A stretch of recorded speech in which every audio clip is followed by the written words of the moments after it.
I used to sort of like have like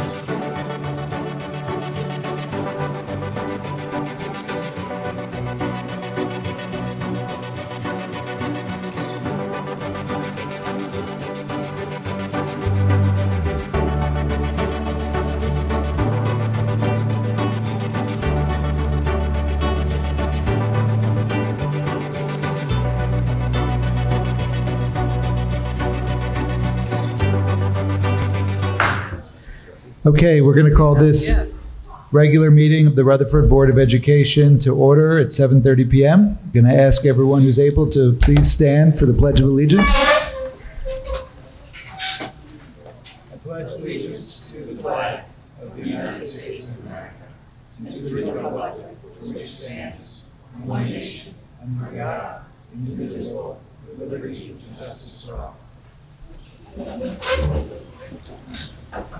Okay, Mr. Kelly, if you could take roll. Mrs. Ahmed? Here. Mr. Conti? Here. Mr. Healy? Here. Mrs. Jones? Present. Mrs. Librera? Here. Mr. Mazzone? Here. Dr. Racine? Here. Mr. Sprayberry? Here. Dr. Awadi? Here. You have a quorum. The New Jersey Open Public Meetings Act was enacted to ensure the right of the public to have advance notice of and to attend the meeting of public bodies at which any business affecting their interest is discussed or acted upon. In accordance with the provisions of this act, the Rutherford Board of Education has caused notice of this meeting to be published by having the date, time, and place posted on the bulletin board outside the Borough Clerk's office, mailed to the Herald, South Bergenite, and the Record newspapers, and filed with the Borough Clerk. Hard copies of the agenda are available in the meeting room, and the agenda is posted electronically on Friday before the meeting date on the district's website at www.rutherfordschools.org. Regular meetings of the Rutherford Board of Education will be broadcast without editing during a 2-hour segment as limited by Comcast time constraints on Tuesday evenings at 8 p.m. on the Comcast Public Access Channel and on FiOS Channel 38. A video of the meeting can also be viewed on our website, www.rutherfordschools.org. The video link can be found by opening the Board of Education link and clicking on Public Meetings and then Videos. Any member of the public who wishes to view a DVD of the meeting can make that request in writing to the board secretary. So board members, in your packets were the meeting minutes for the regular meeting and executive session from January 27th, 2020. Does anyone have any questions or comments about those? Seeing none, I'm going to ask Mr. Kelly to enter those into the record. So we're going to start off with the report of the student representative. Good evening, everyone. As we head further and further into the year, I wanted to discuss some of the academic achievements of the students at Rutherford High School. Our academic decathlon team, led by Mr. Narozny, won second in the region in the first competition, and they will be competing in states this coming weekend in the state competition. If they win this weekend, which they have a great chance at doing so, they may have the opportunity to compete at the national championship in Alaska at the end of April to May. Furthermore, soon the current juniors will be invited to join the National Honor Society. All students with a cumulative GPA of a 3.75 or higher will be able to join the National Honor Society. The heads of NHS at Rutherford, Ms. D'Elia and Ms. Lancaster, will review the application with following the National Honor Society guidelines, following the principles of scholarship, service, character, and leadership. Each year, we get around 60 eligible juniors and seniors who were not eligible last year, reflecting on the strong academics and intelligence of both classes of students. The senior fashion show that occurred on February 5th was a great success that was enjoyable for all students and families in attendance and raised a lot of money for the senior prom in June. This past week, all female students enrolled in a business course took a field trip to Stevens Institute of Technology for a seminar on women in business fields. They encourage women attending the field trip to pursue a career in the business field and raise the percentage of females in these types of industries. Furthermore, the sophomore English classes just celebrated Gatsby Day, in which they decorated the library in the theme of the Great Gatsby in the Roaring '20s. They made food decorated for the time period and analyzed multiple parts of the book for all the staff to enjoy. This shows just how creative both teachers and students are getting to make analyzing literature more fun. The students enrolled in the French classes held a soiree this past Thursday, right here in the cafeteria, full of French food and culture for the family and friends of all these students to enjoy. This annual event is a celebration of Rutherford High School's appreciation of the French culture and the celebration of the students at our school. In the upcoming weeks, Rutherford High School will stage the production of Chicago, the musical of choice for this year. It will occur on Friday, March 6th at 7:30 p.m., Saturday, March 7th at 7:30 p.m., and Sunday, March 8th at 3 p.m. Tickets are now on sale and cost $15 a person and $12 for students and senior citizens. You can order your tickets online or get them at the door, but they will be limited. Everyone involved in the play, the actors, the stage crew, the teachers, and the orchestra have all worked very hard on putting on this production and have begun promoting it, so I encourage you all to go see it. This Thursday, the students who have put in so much effort studying and learning the material by giving up their lunch periods to study as a group will finally see the fruit of their efforts at the Consumer Bowl. The Consumer Bowl is an annual competition in which select students who excel in business electives will compete for a grand prize. In the past few years, Rutherford has come home with first place, and Ms. Leonard and Ms. Bott hope to continue this Thursday. The Psychology Club will begin selling brain-shaped erasers and pencils at lunchtime to raise money and awareness for brain disorders. The Green Club will begin their spring chapter next week by clearing out the current courtyard to make room for what they plan to plant this year. Most winter sports have wound down, just leaving boys and girls basketball to finish out the season. Both boys and girls basketball had their senior nights last week, celebrating the senior members who have made this season and the previous seasons as enjoyable as they were. Moreover, Jenna Rogers made it back to first place in New Jersey and third place in the nation at a meet last week where she competed in the high jump at the Armory. The deadline to register for spring sports is Friday, so the start of baseball, softball, spring track, and boys tennis seasons will begin soon. Finally, this past week, the 8th graders visited the high school to get a taste of what life at Rutherford High School is like. Freshmen, sophomores, juniors, and seniors volunteered during their free periods to give groups of 8th graders tours of the most important and striking areas of Rutherford High School, such as the art suite, the foods and textiles room, and the science labs, hopefully convincing all the incoming freshmen to spend their high school years at Rutherford High School. As always, I am very proud of all the students at Rutherford High School and what we have accomplished this year, and I'm very hopeful for what we can do for the remainder of the year. Thank you all for listening to me tonight, and I hope you have a great week. Thank you. Good job. I think we can clap for it. Can I just add a couple of things? I talked about this at the last meeting, and Bridget, I'm very pleased to hear your report because it captured so many of the things that in just the last week or two that have been going on. Last meeting, I did talk about it, but we have another captive audience here tonight waiting for their awards, so I get a chance to brag a little more. The academic decathlon team, for those who don't know what it is a group of students made up of A students, B students, C students. They all have to take a topic. I think this year the topic has to do with wellness and the science behind it across, I think that's what it is. Some years might be an historical period, some years it might be a country, and it studies literature and history and math and music, and it's a gamut, it's public speaking, it's interview process.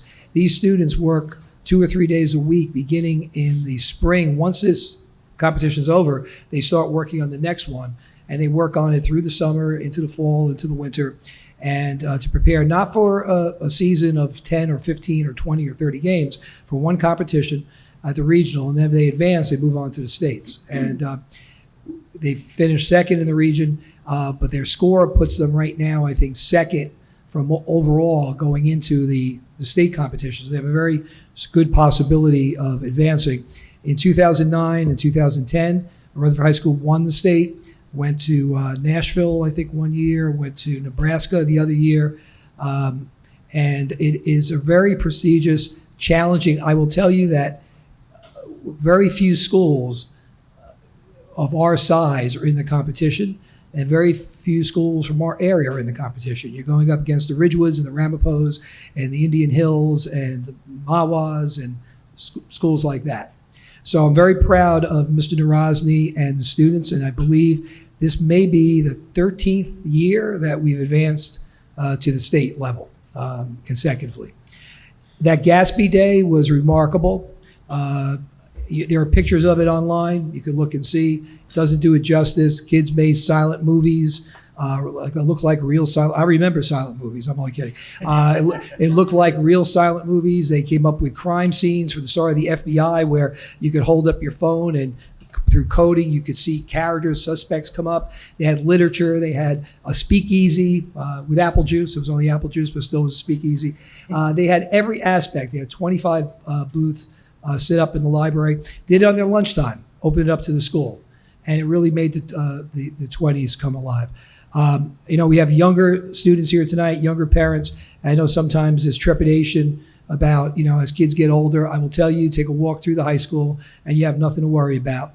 And these kids just do a fabulous job. And I was pleased that you really hit on all those topics tonight in your report. So thank you for that. Does anyone on the board have any questions or comments? Well, I'm very impressed with the combination of academics, arts, athletics, a really wide array of exciting things going on for our students. So thank you so much for sharing. We'll give you the opportunity if you have homework, tests, assessments to get to. See the special presentation. Oh, great. All right. See that? The dedication on an evening of Nah, homework senioritis and studying. is starting to set in already. She used to run out and do homework now. Looking forward to that. I have a junior right now, an 11th grader, so she is nowhere close to senioritis. All right, so we have a few special presentations, the first of which is a presentation led by Mr. Ursulisi for art students at Lincoln and Washington schools, and I'll turn it over to Mr. Hurley. So Mr. Ursulisi, who's our supervisor of all the arts, language arts, fine, practical, and performing arts, and Ms. Classie, who is the art teacher, your teacher, is here. And I'll ask Dr. Olati to join them. The board likes to recognize the work of students whose work has been selected to hang up in the board office, outside my office in Borough Hall. And it really does brighten the place. I love looking at it every day. So I thank you for your efforts and your talent. And Mr. Ursulisi, I'll turn it over to you. Sure, and I'll turn it to Mrs. Classie. We'll turn it over to Dr. Olati. Okay. Good evening, everyone. I just love being able to share wonderful artworks that go on down at the kindergarten, Washington School, and Lincoln School. It's my pleasure to really go through and enjoy the 4 years that I have with them and watch them grow as their art skills develop as they go on to the other schools of our district. I'm really excited to be able to share these wonderful certificates, and I'm proud of each and every one of you, and it's so nice to have students come out. Also, there are many different art pieces that we are doing at our kindergarten as well as Lincoln and Washington schools, and we're looking forward to seeing you all and hopefully many more people at our art shows that will be coming up in May. We already start to gather artwork coming from September, so we're really looking forward to those art shows. So I'd like to call up the following students. May I have Jack Camelita? Jack here? There you are. I didn't see you. Awesome. Congratulations. Awesome. And Burke Cooley? Burke?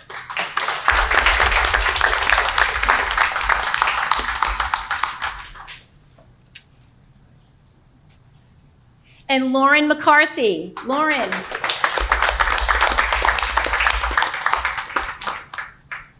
Paul Rivera. Paul?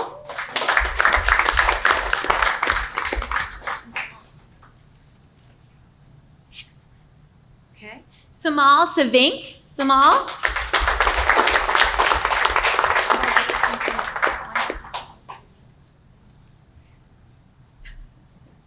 Zuri Sawani. Zuri? Maggie Trelongo.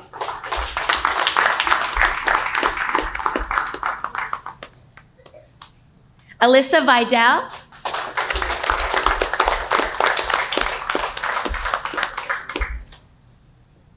Emma Hansuch. Emma.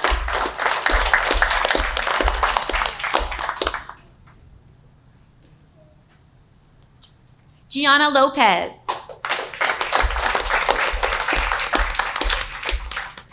Gabriella Lugtu.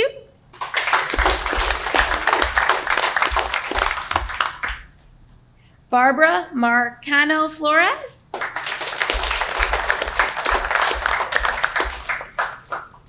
Zara Sachi. Zara.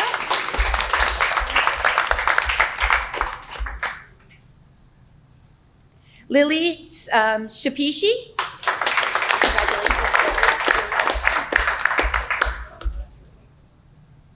Ellie Siga.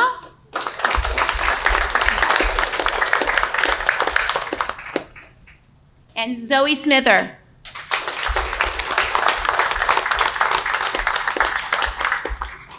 Can we give them all a nice round of applause? They did an awesome job.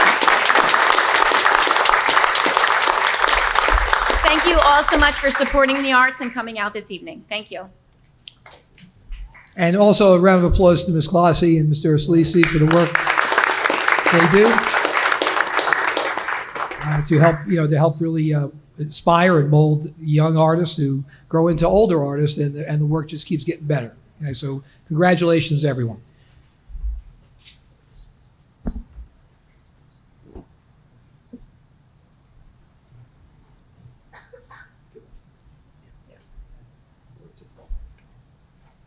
So next, we're going to have a board self-evaluation presentation. But if anyone who's here this evening receiving an award wants to go and take care of evening business, they're happy to do that if they would like to. I want to thank all of you and for coming today. These meetings remind us, especially when you're here, of why we do what we do, which is sitting here and making sure that the schools are well run and that you've got a wonderful school to be able to go to. So congratulations to all of you on a great job. Thank you for coming. So we'll take a 1-minute quick recess. Okay, so we're gonna resume. Oop, I hear a little feedback. That might be that the mic's too close to that mic, or There you go. They're talking to each other. Better? you're good. Yep. So last month, we had an opportunity as a board to discuss the board self-evaluation and start to generate some thoughts, questions, ideas we had. And I want to thank Matt Lee for coming this evening as our Bergen County representative from NJSBA, who's going to present some summary findings and refresh all of our memories. I know you've been up thinking about this and preparing for this. But then really, once Mr. Lee completes his presentation, it'll be open to the board to ask any questions that you have as well. So turn it over to Mr. Lee. Thank you. So good to see you all again. I know I come back here usually every year to talk about the board self-evaluation, and I commend you all for continuing the process of looking at yourself and the governance function in the district. This is not a required thing by like CUSAC anymore, but it is certainly a best practice that we recommend. So, you may ask yourself the question, why do we do this? Well, for a couple of reasons. First is, obviously, this is a tool to improve the governance function in the district. You take some time, reflect on the performance of the board as a team and your own performance as a board member, and hopefully that gives you some food for thought about setting goals for the coming year and figuring out ways to improve yourselves in the spirit of continuous improvement. In addition, this is an important modeling exercise, if you will, for the rest of the district, in that you require that your superintendent is reviewed by the board, that's required by law, and you require that everyone else in the district's performance is reviewed on an annual basis at least. So this is essentially you performing the same function for the board. So that's why we do this, and I think it is a valuable exercise when it comes to figuring out what are the things that we want to target for our own improvement for the coming year. A couple of quick notes about the form. If you all remember going through this, I know you did an excellent job, in my estimation, on providing thoughtful and reflective comments on each area of this document. It's one of the best I've seen. The other remark that I had as I was reviewing this was that while you are clearly a very well-functioning board and clearly get along well as a team, you didn't take the attitude that we have nothing to fix or nothing to work on, which is great. You use this as a tool the way it was meant to be used. So just as a refresher, on the first page, we talk about 9 different aspects of board function, if you will. from planning all the way down through the board and the community. And on the first page, we ask you to rate how important each of those aspects are to board performance. And then we use that as a way to, again, compare our performance later, both as a board and as individual board members. If you recall the form itself on the inside, you will see that there are two sections. The first is where each board member rates the board as a whole, and that is at the top of the page. At the bottom of the page is where board members rate themselves individually on this particular aspect of being a board member. The scale is a 4.0. At the end, we do have two questions that we ask you to provide verbatim answers to. The first are the major challenges that are going to be facing the district in the next year. And the second is areas of board training or focus that you may want to improve yourselves as a governance team. So I'm just going to walk you through the document very quickly. I know you've all seen this before, so I don't want to spend a ton of time reading word for word, but I think it's helpful to refresh ourselves on some of the comments that were made and some of the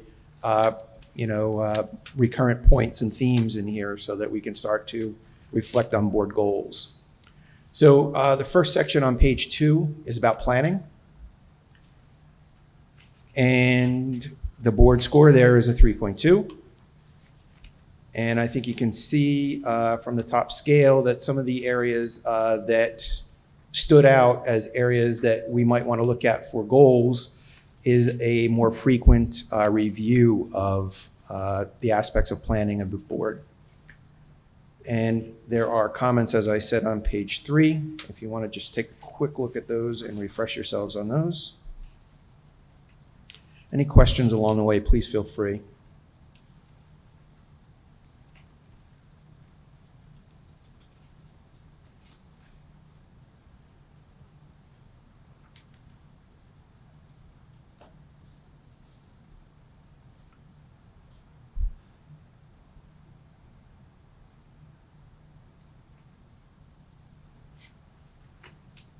On page 4, this section is about policy.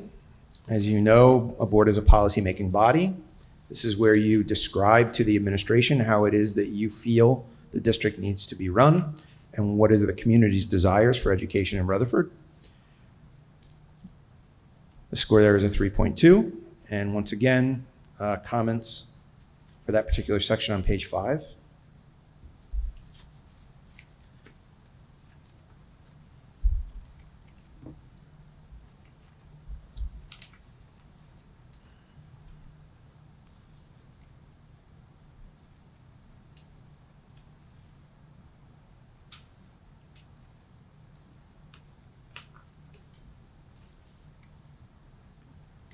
Section 3, student achievement.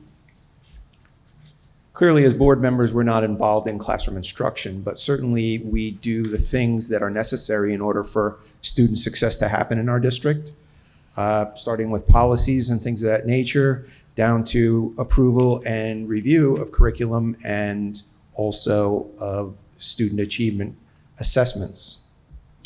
Score there of 3.5. And comments once again on page 7.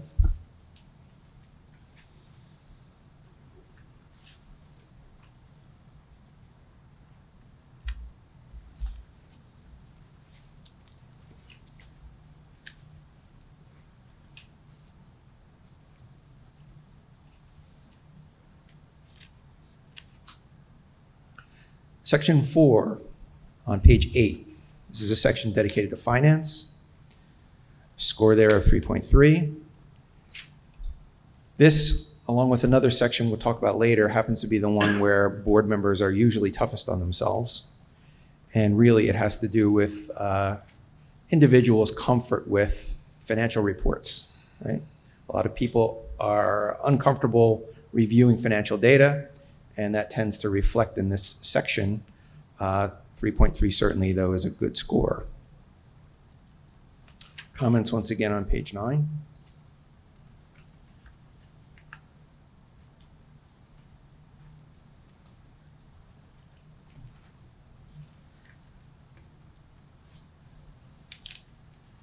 Section 5, board operations. This is a little bit different than the other sections in that it's broken up into two. On the board evaluation piece, you see that there's a section at the top of the page that talks about normal board operation functions. And then there's a piece below where we start to talk about committees and how they affect our work as a board. Score there of 3.4. And once again, comments on page 11.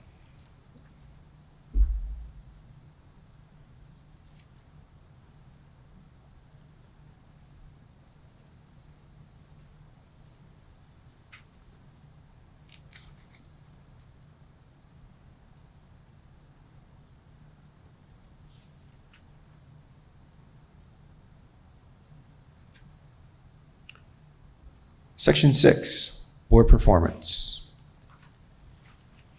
Score there of 3.8. This really talks about how the board works together as a whole and how they integrate their thoughts, share their opinions, and come to consensus, operate within the code of ethics. Comments there on page 13.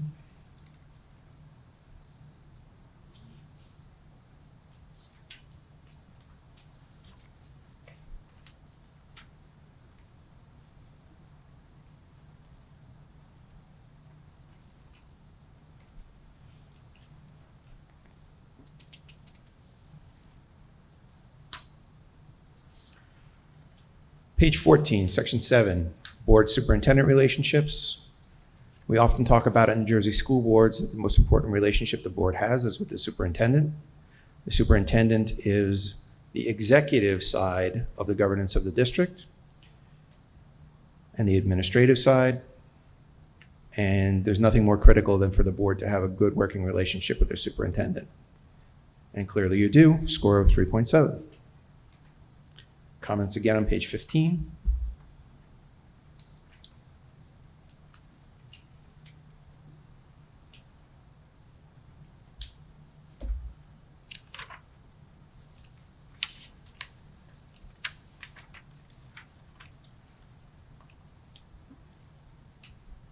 Section 8 on page 16, board staff relationships.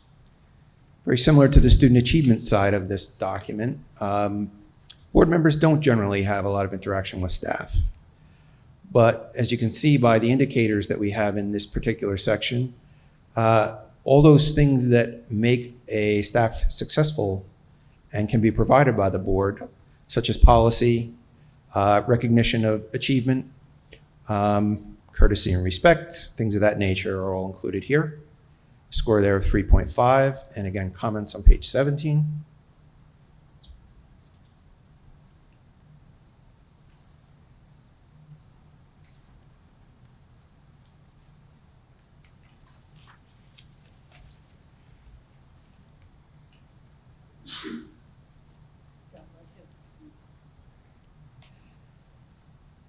And section 9, board and community on page 18.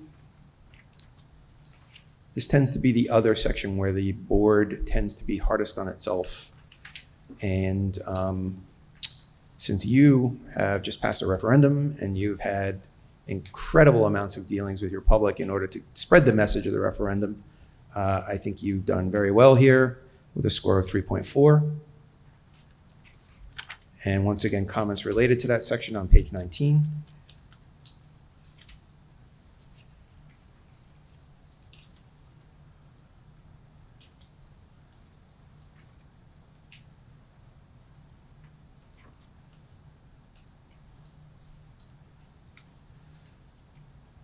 Now to the verbatim questions that we asked at the end of the evaluation instrument.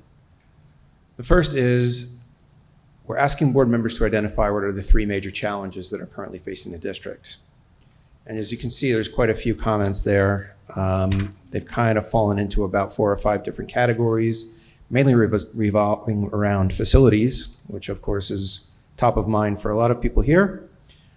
Student achievement, community relations, and then fiscal issues. I'll give you a second to read through those.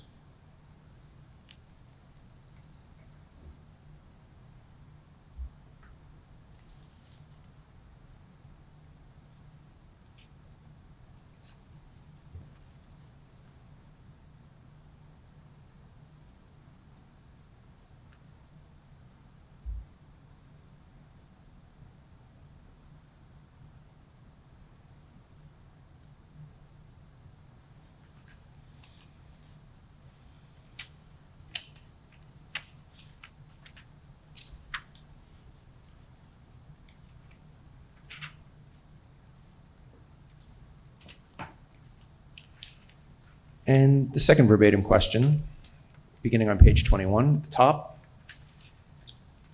In your role as a policymaking body in the district and to provide effective oversight, which is again part of your role, what are the areas of board governance that require additional focus and training? And as you can see, quite a few comments there as well. Again, broken down into some broad buckets.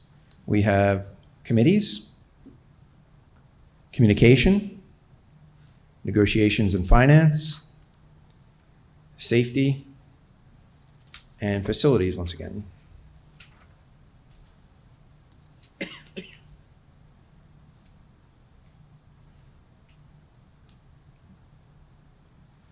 last 3 pages of the document are 3 charts, and the charts are slightly different.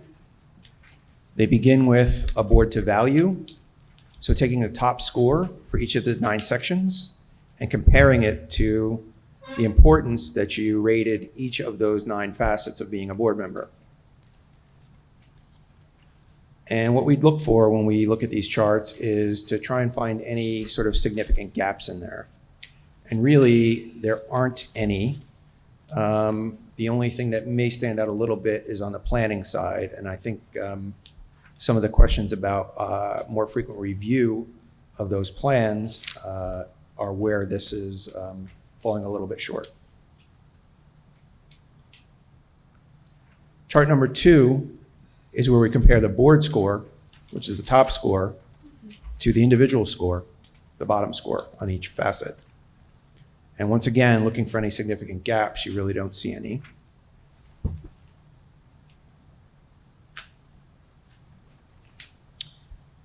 And the last piece is where we compare year over year. So the 2018 self-evaluation against the 2019 self-evaluation. And as you can see, no significant gaps there either. So what do we do with this document? Well, boards use this in different ways, basically in different timing, I would say. Some boards use this to look at performance of a board as a unit over the course of a 12-month period, so sort of a January to December kind of evaluation, and use that to formulate board goals for, again, another calendar year. A lot of boards also use this on the same goal-setting schedule as they do for their district goals, which are typically set in the summer and are in place and ready to go when school opens in September, so basically following a school year calendar. It all depends on how your board likes to use this and what it is that you've set out as goals. So that's pretty much the evaluation instrument. Any questions about it?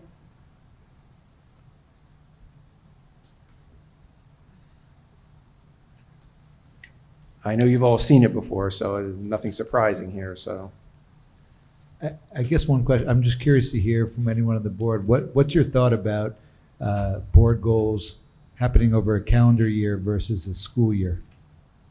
So when they start, when they end. Interesting to see 2 different ways of doing it. I think Sorry?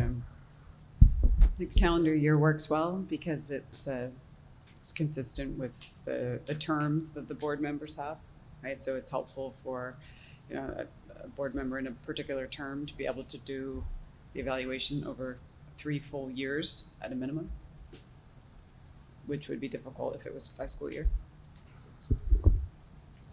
Why can't you do both? Set goals within the calendar year and also the school year, You know, they don't have to be the same. You can set varying goals within, you know, different achievements for the school year and different goals for the calendar year. That's actually fairly unique. Not to say that it doesn't make sense, because I think it actually does make sense depending on the nature of the goal.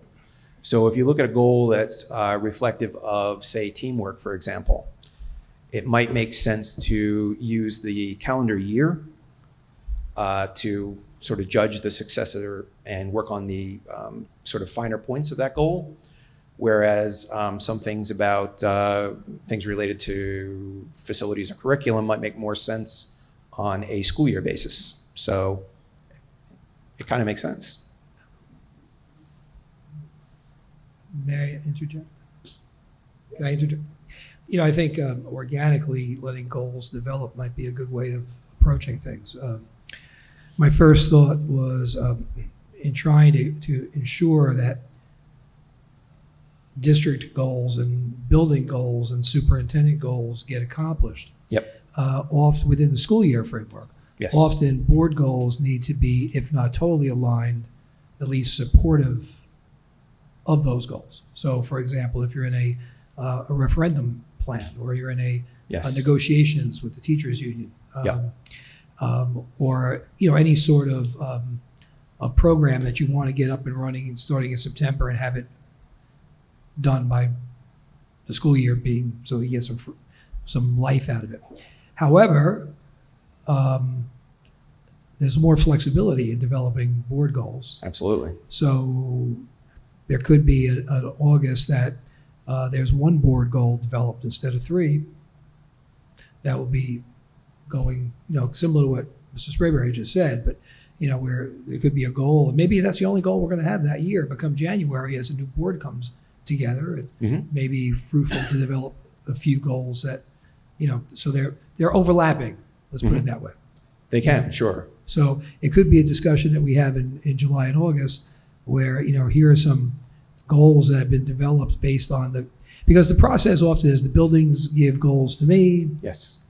You know, I give goals then from the district to the board, and then from those we kind of let board goals evolve, right? So maybe come August, there's some board goals that need to evolve, and maybe there's some that we might want to wait, come up with some in January. It could be a hybrid. When I do goal setting with districts, which I will do most of the spring and well into the summer, I try and make a very clear distinction about what constitutes a proper district goal or a board goal, right? So board goals are typically all about the processes and procedures that the board owns. So for example, one you brought up, Jack, was negotiations, right? That's clearly a board responsibility. So it's very sort of proper to make that a board goal. I have seen boards in the past look at district goals and say, well, we're going to raise math scores 20%. Right. I'm just making this up. And then the board builds a goal around that where there's not really anything for them to do, right? So you just want to make sure that the things that the board establishes as goals for themselves are things that they can accomplish within their roles in the district. But in the math example you gave, a board goal could have something to do fiscally with, you know, budget funding or professional development opportunities, or, you know, things of that nature. So for example, a board goal years ago was to get to 1-to-1 because the board had to be, you know, that was about money. That wasn't about curriculum writing, or it was about money. Sure. And but meanwhile, there were building goals going on about making sure curriculum was implemented and piloted that would support the Chromebook. So that's what I mean by sometimes they go hand in hand. Yeah. But again, you know, just ensuring that those things that the board sets for themselves are things that they can actually act upon. Right. Yep. Yeah, I mean, the only thing I'd add, and I agree with what you're saying, is just the idea of having check-ins to be able to actually make sure those goals are living goals, and that we're not sort of forming goals in January and then saying, how do we do in December? So I like the idea of, in our strategic planning committee, having some time to be able to assess how are we doing in terms of achieving our goals, and then sharing out maybe in a report by the chair, we talked about our strategic or our board goals for the year and strategic planning, and this is sort of how we see ourselves doing, and then having that be just a discussion and a touch point, so that they're more than just something on paper. Right. Also helps keep us focused. Right. Dr. Racine? Along with that, what's the big term goals? I mean, we discussed having long-term goals too, like almost like a 5-year plan, where our calendar goals would be steps that are aligned with the longer-term plan. Absolutely. In fact, we encourage boards to look at their strategic plan and build goals, sequentially, what makes sense. But also, once they're passing resolutions related to each of those pieces, that they refer back to them in the agenda. So that makes a very clear tie to both the board and to the public that these things are being acted upon, and this is actually related to what it is we set out in our longer term plans. Right, and on tonight's agenda, for example, there's a resolution to award a bid to Lincoln School, and one of the board goals was to successfully pass a referendum, but then to pursue the subsequent plans to actually begin the implementation of that. So, there's a step. In fact, another board goal was, right, to utilize training from the school board and internal discussions and brainstorming to have an either higher functioning board. And I mentioned in my report that, this presentation tonight is part of that goal. Mm-hmm. So I know that the midterm report of goals that I sent you was rather lengthy this year. So if you made it to the back page, you saw there was a rather précis of board goals, which I normally have to report on. But I do think that the board has paid attention to his goals. They have, in many ways, met or partially met them all. But I do think the strategic planning committee meeting that we discussed, the idea of evolving some goals that, maybe a little longer term than 1 year. I mean, some of the topics we were talking about are going to be multi-year projects. And so I think that's a good approach as well. One of the things that might be helpful, and we do sort of recommend this when we do goal setting in districts, is to encourage typically the board president to create an action plan that looks very much like the action plan for district goals. And that actually sets out, steps and timing and resources and things of that nature, including, reporting out on it. And where are we at on this? And, how long do we expect it to take and things of that nature. So that might be helpful to setting up some structure for reporting out on a regular basis. We have a consistent form that we use, that if you ever want to go that road, I could just give you that form. Didn't mean to give you any work. Yeah, see, you invite Matt here, he gives you work to do. So any other questions about the evaluation form, about goals, anything like that? Okay. Mr. Lee, thank you so much for coming. Really appreciate your time. Good to see and all everyone. of your feedback. Okay. Have a good night. Thanks, All Matt. right. Thank you.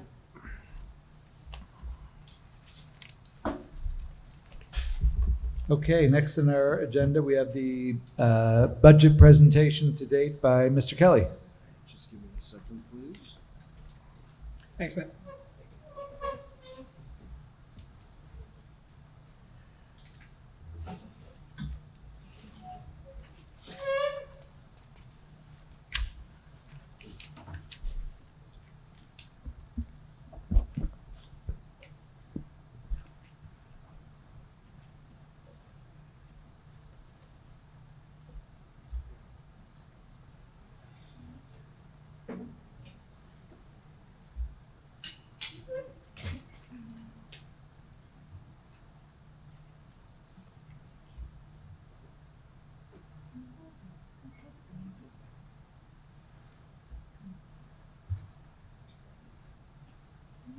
Okay,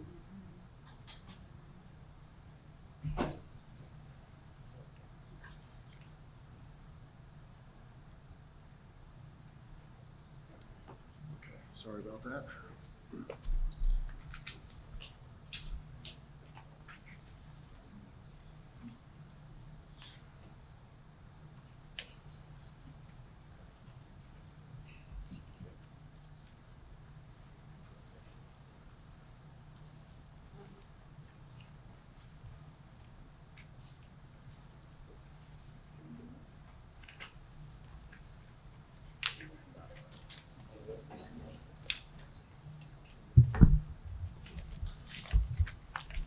Okay, thank you, and sorry for keeping you waiting there. But we're here now to talk about the budget process as it stands right now, what we're looking for, how it looks like it's coming together at this point. As you know, there are a couple of, as you may know, we'll get into this in a little bit, but there are certain key dead dates that are coming up that will provide necessary information before we can tie it all together. So this is a preliminary budget presentation. We start out the process by looking at what our objectives are for developing the budget for the 2020-21 school year. Obviously, we want to build upon current program offerings, so we don't want to take away anything that's in place if it's working and doing what it should be doing. We want to consider any new programs as well. And as always, we want to look at our facilities. We have some older buildings here. In addition, we have the added wrinkle of having the referendum. So there are things that are not being addressed by the referendum that we might need to consider in the budget. And all those repairs and work would need to be coordinated with the construction and renovation work that's going on. We'll get into that in a little bit as well. And of course, we need to look at our staffing needs. So those are our big priorities as we develop the objectives. We also have to consider what our sources of funds are and what our, for lack of a better term, pot of money would be as we allocate it among different expenditures. So this is an important place to start is, where is the money coming from? Basically 4 sources of funds. The biggest one is the local tax levy. That's about 90% of our annual budget is coming from the local taxpayers. State aid is a smaller piece, that's about 5%. And federal aid and miscellaneous are 2 smaller components. But local tax levy is obviously the gorilla in the room. So for the local tax levy, we start with our current year tax levy, the $42,491,000. That's what was approved last year by the board. So that is, we are collecting that from the borough on a monthly basis, and that becomes our base for next year. State regulations require that we do not exceed 2% cap on that moving from one year to the next. So that's when we talk about a 2% cap, that's on the tax levy, it's not on the budget. Remember, this is only 90% of the total budget. So actually a 2% tax levy cap equates to about a 1.8% budget cap. Just something to keep in mind. So 2% of that is about $850,000. You see, that's a straight math problem right there. So our new base for next year is $43,340,827. As you can see right in the middle there are some allowable adjustments to that 2% cap. In the past few years, we've been able to take advantage of 1 or 2 of those. There's about 5 or 6 that the state allows. Most of them don't pertain to us in any manner. But the 2 that do often pertain to us are enrollment adjustments. If we have a significant increase of students at a particular level, that might make us eligible to increase the tax levy a little more than 2%. In this case, this year, I don't think that's going to pertain to us. I don't see that we've had enough of an enrollment increase anywhere across the board. Unfortunately, when it comes to these allowable adjustments, that's part of what we're still waiting for from the state. So I can't get in there and work through the mechanics of it to make a definitive statement right now. But as you said, normally there are 2 adjustments we can look at that would allow us to go over 2%. And basically the thought there is that these are extenuating circumstances that would not be covered by a 2% tax levy cap or a 1.8% budget cap. The other one is health benefit increases, and that always, asterisk, that always goes up more than 2%. In fact, this year, for 2020-21, our advisors are recommending we budget a 10% increase. So we always have an allowable adjustment there, and it's up to the board to make a decision to work with that or not. In this case, now this is the asterisk, our health benefit premiums actually went down in 2020, went down by about 4%. So what I'm hearing from the state is that nobody will be allowed to take a health benefits tax levy adjustment for next year. once again, I want to see the system fully in place so I can play with it and see what I can do about that. Probably nothing, but that's in recognizing the fact that if health benefits go up 8, 10, 15% a year, then the 2% tax levy cap is not going to cover that. So right now, I think for this year at this point, and I'll know better in a few days, I think we're just looking at max 2% cap for next year. So that's the $850,000. State aid, I don't have those numbers yet. Those are expected in this Thursday. Tomorrow is the governor's budget address, and by law, state aid numbers have to be released within 48 hours after that. So I'm not expecting anything until Thursday. But this is just a little history on what we've seen over the last 20 years. You can see going back to 2002, 2003, we were at 2.5 million. Right now we're at 2.7 million.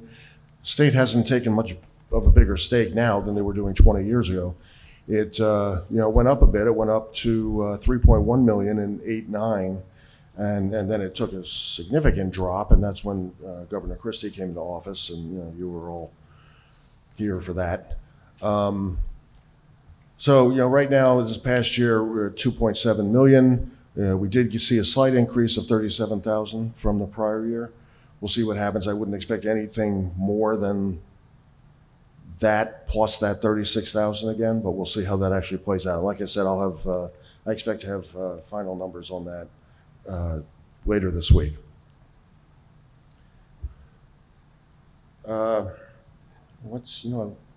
Somehow lost the slide on the federal sources. Federal sources really comes down to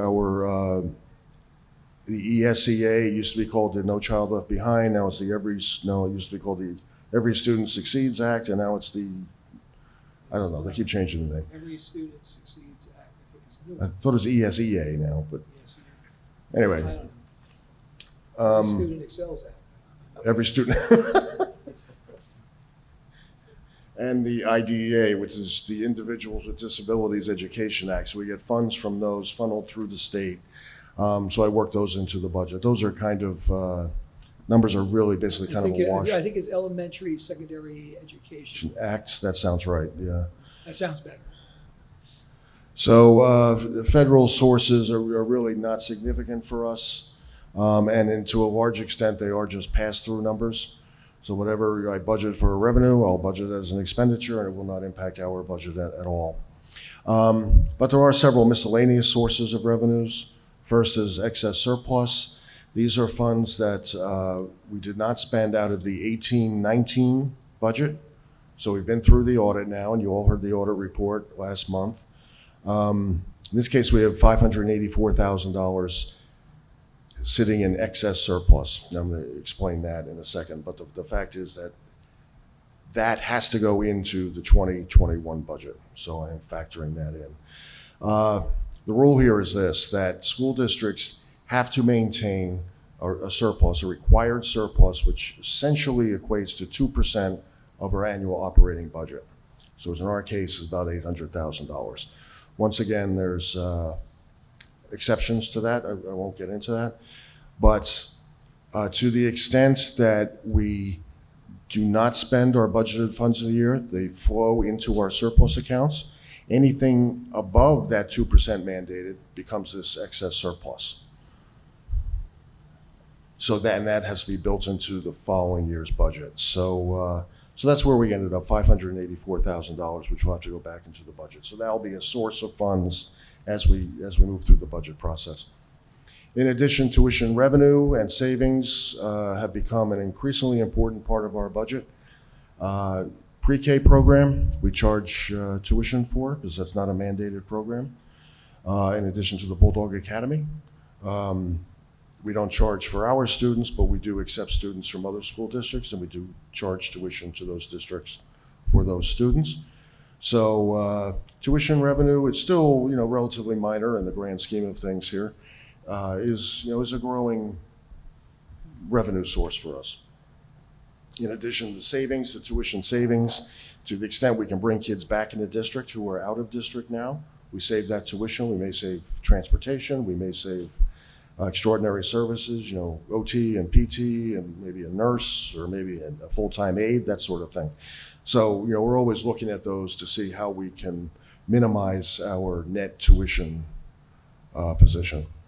In addition, capital reserve. You heard Mr. Marone say last month from Bowman and Company that we have a capital reserve about $1.6 million. I was looking to not use more than about $800,000. Last year we used $400,000. It really depends on the nature of the projects. But we have some important, which I'll get into in a little bit, but we have some good projects that are outside the scope of the referendum work that's being done. So we need to continue to address them through this process. And other stuff like bank interest. We are finally getting bank interest now that we never got with Wells Fargo. So that's a big plus as well. Then we consider the uses of funds. We have we know who our staff are, our continuing staff are.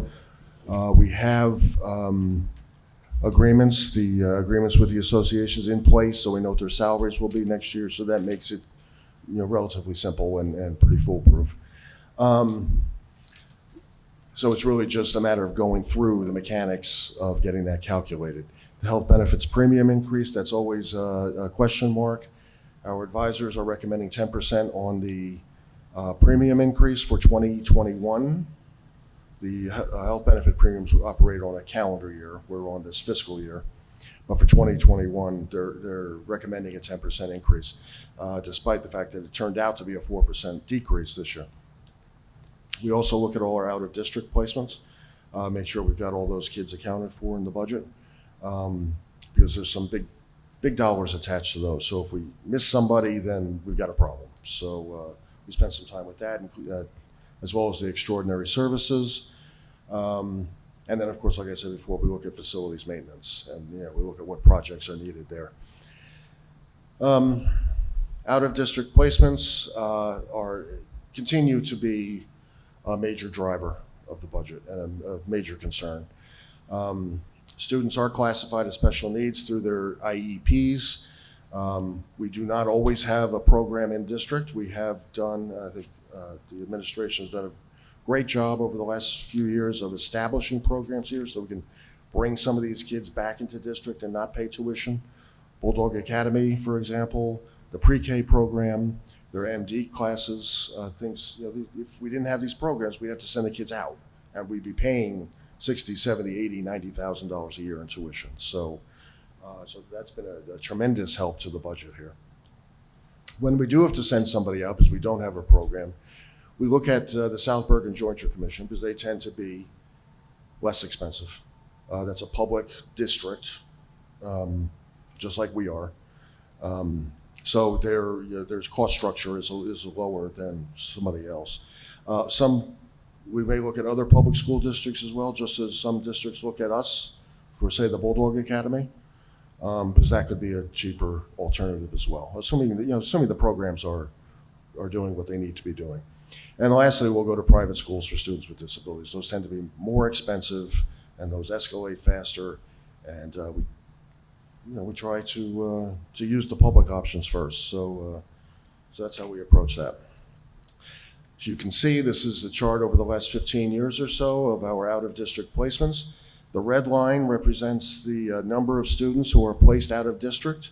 Over the last 10 years, been relatively consistent. We had a peak there in 15, 16, and that was just before we opened up the pre-K program. So we had a lot of the younger kids who were placed out of district because we couldn't service them, but now we can. So that reduced those numbers that we're sending out.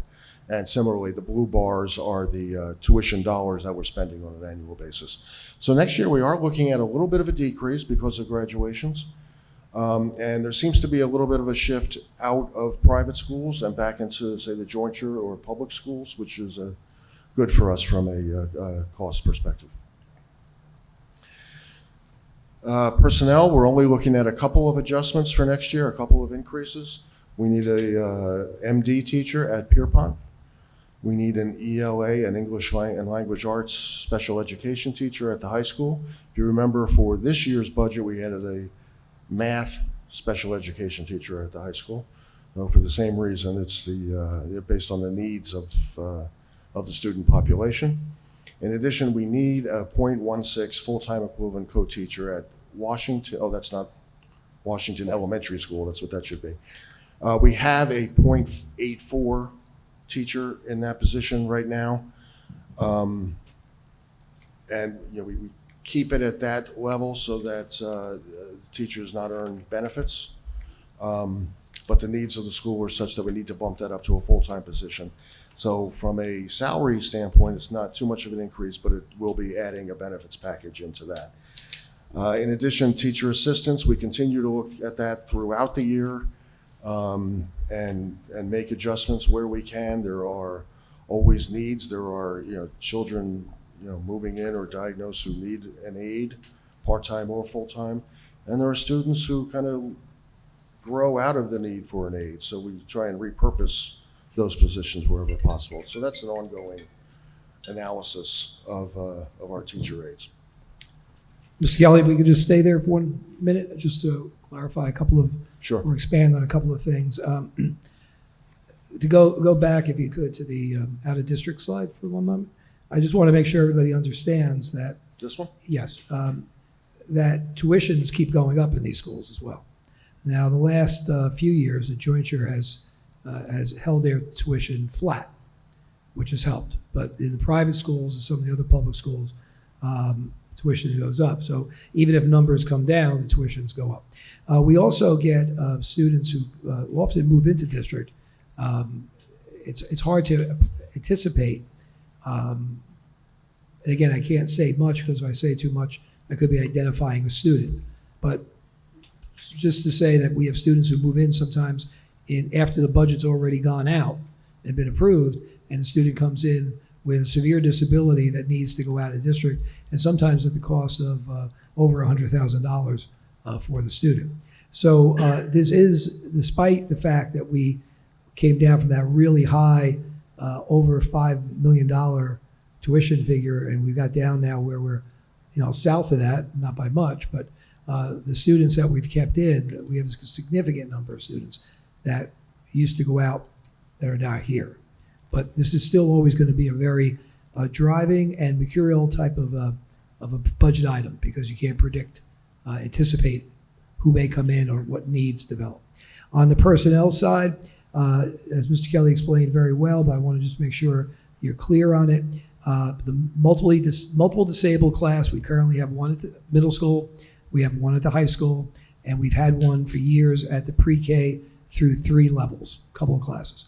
The reason why we didn't have anything at Pierpont in that upper elementary was when we brought students back, it was students who we could educate and we could provide for, and there were not students in that age group at that time. Now the younger students that came back are moving into that age group. So we need that teacher. I reminded the finance committee that we don't see that dollar for dollar return like we did when we first brought kids back because the tuition checks weren't going out, right? And it was being offset. Well, these students have been with us now for 4 years, and there's no tuition check that's coming back, right? But these kids would have to go out, and we can't do that to them at this juncture, nor should we, because they get a better education here. The high school program, as students stay in district, your general ed population of special ed students, the students who are in the general ed classes, grow. That's the goal now, right? Inclusion and mainstreaming, but you need that co-teacher. And when you start getting up to 9 students, that's the max. And if you get 9 students, and sometimes the class loads with 15 students, you don't want to have it where it becomes de facto special education. That's not the goal. That's not what inclusion is, right? So as we needed one in math, we need one this year in language arts, and increasing the part-time position to a full-time position. That part-time position was created to help with co-teaching 2 years ago, as students were moving up that we brought back into district as they move into the general ed sections of the elementary. And now the numbers have expanded, so we need somebody there for that other 0.6. And as I think Mr. Kelly said, that's a very minor salary adjustment, but it does offer the benefit package that wasn't there with the .84. So that's where it comes. But as you remember, in some years, we've had a longer list of needed staff. This is a rather short list. Teacher assistants, we budget every year for 4, I think, right? 3 or 4. Because again, it's driven by IEPs, it's driven by needs sometimes of students who come in. Many years we have to exceed that and find a way to get that done. Wherever possible, we try to evaluate, and we're trying to even do a better job of that going forward, of teacher assistants placements, and if students no longer need them, because that's the goal, right, to get kids closer to that even playing field for everyone, and we could then reassign people. But every year we do need to budget for a few just to have it there as programs grow. So that is the personnel issues that are in the budget. Not a massive amount, but in a tight budget, that budgets are every year, even a position or two matters. For the out-of-district numbers, that include transportation? Sorry? For the out-of-district tuition numbers? No, that was just tuition. That's just straight tuition, yeah. And in other initiatives, number of building improvements we're looking to fund for next year. Mostly, as I think you know, we've discussed this in prior years, we make a list of all the projects we see that are necessary and that are looming that we need to address, and then we prioritize them, code them as an A, a B, or a C, an A being top priorities. In the past several years, a C was always something that was going to be covered by the referendum if it were to pass. So it's kind of changed this year, but it was interesting to note that how many projects bubbled up into the process here that need to get done because they need to be in place before the building additions or renovations are complete that the referendum is paying for. For example, the boiler upgrade at the high school Mortimer wing, it's only a $40,000 project, but once we get all those classrooms or start getting those classrooms online, then we need this boiler upgrade in place to keep them heated and cooled. Similarly, the card access upgrades at Union and Pierpont. The systems we have, and this also goes for the next item too, the sound system. These are bordering on obsolete, and we can't add on to them with a new wing at Union or Pierpont. So we need to upgrade these systems now, so that when the new wings come online, the systems will be integrated. Certainly, we can't have 2 PA systems in Pierpont School. We need one with one consistent, coherent message going out to everybody in the building. Roof and gutter repair at Washington. This obviously has nothing to do with all the work that's going on following the referendum, because nothing at Washington is planned for that. But we are having problems with the roof. This is the old style roof with the Yankee gutters. We've had a series of issues at Union School with these, and we spent the last couple summers repairing those.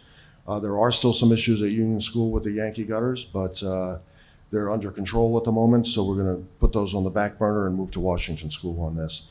New fire alarm system at the kindergarten center. This is still working with the old fire alarm system, the original equipment. And this too will need to be done before in order to link in the elevator bank, because we'll need fire systems extended to that as well. Lintel replacements at the kindergarten center, we started that last summer. We've had some leaking in the windows, particularly on the first floor, on either side of the entrance in the front of the building facing Sylvan Avenue. We did the one on the left. I don't remember the room number of that one. So now we're looking to the one to the right of the stairs as you go up the stairs. So this will prevent some leaking that has been an issue for the past several years. And then we have a number of smaller projects throughout the district totaling about $30,000. So this is what I'm looking to put into the budget right now, assuming all the math works. And on the plus side here, we're also not a building improvement, but we are looking to fund a lacrosse program at the high school, a lacrosse team. So right now, that's in the budget. If I can add a few things. There's always a discussion about what's in the budget for security and what was in the referendum for security, et cetera. Well, as you see here, the card access upgrades to be consistent with the new card access that will be put in the referendum. The sound system, which is a big part of your security, not only for alerts, but also the two-way communication with classrooms, and the fire alarm system at the kindergarten center, or elements of security. And we're also in the process now of installing the silent alarm, the panic buttons under Alyssa's law in each of the buildings, and we're doing that now. And there is grant money that the state is going to provide to cover that cost. So that's going to happen while we speak. So just again, in terms of security. Lacrosse, as you know, we've been talking about this for several years, and we had a lot of community conversation last year about the lacrosse program. So we did not add on the personnel side, and there will be additional money there for coaches, at least 2 coaches next year, probably in the neighborhood of $12,000 combined with a head and an assistant coach. We have $40,000 in the budget. The first year for the boys program is a relatively significant one compared to other years, because if you know lacrosse, boys wear helmets and shoulder pads. The reason why I say boys, the girls program is a little different, and they don't have the same amount of equipment. They have goggles, but not the helmets and shoulder pads, because some of the rules are different. The projections of numbers in the athletic director and building principal reviewing the numbers that came from the town program, and in meeting with folks from the town program, indicate that a boys program could get off the ground next year, and numbers would support that. Would not support the girls program next year, but would support the girls program for the following year. So we'll have a similar line item startup, probably a little less money in the next year's, the year after's budget as well. But as long as the budget goes and the money can maintain in there, we'll be able to get the lacrosse program up and running for boys, and then the subsequent year for girls. So that's all I have on that. Yes, Ms. Jones. Is that a spring sport? It's a spring sport for both boys and girls. I mean, there will be some other expenses you're not seeing here. This is primarily equipment. The athletic budget also will have to include officials, transportation, things of that nature, and the coaches. The other challenge is going to be field space for practice and games, especially when this backfield could not be used even for practice for maybe a year or so. Due to work that's going to be going on. But Mr. Frazier has been working with Ms. Lascano, the new Director of Recreation, to talk a little bit about where we could carve out space and the like. So So you're going to be carving out space for the lacrosse team? well, not literally. Where are they going to play? Well, that's got to be decided. I mean, but they play on a football-sized field, so the first thing would be try-on field for games, but practice could be another thing. And the other question is, did we ever, But again, I don't know that to be the case, right? We're still working on that, but the logical place would be try-on field. did we ever get to fix the buildings at Union School and haven't been there since? Were they ever fixed? They're being fixed in the referendum. They were there fixed? They're going to be fixed in the referendum. That's part of the referendum.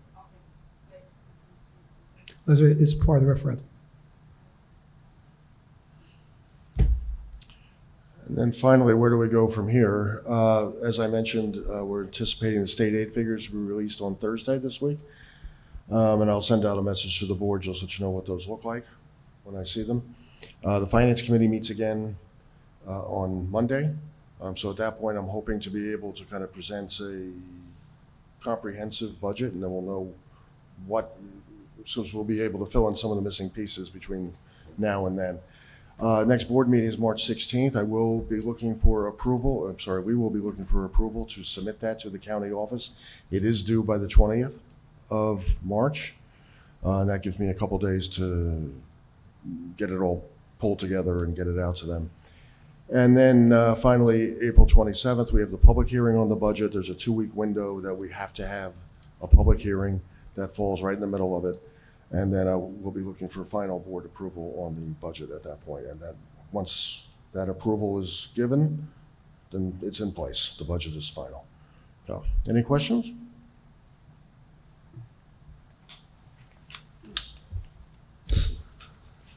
So I recall the, in prior presentations, you had put that graph on the slide that showed where we were relative to other sort of similarly situated districts.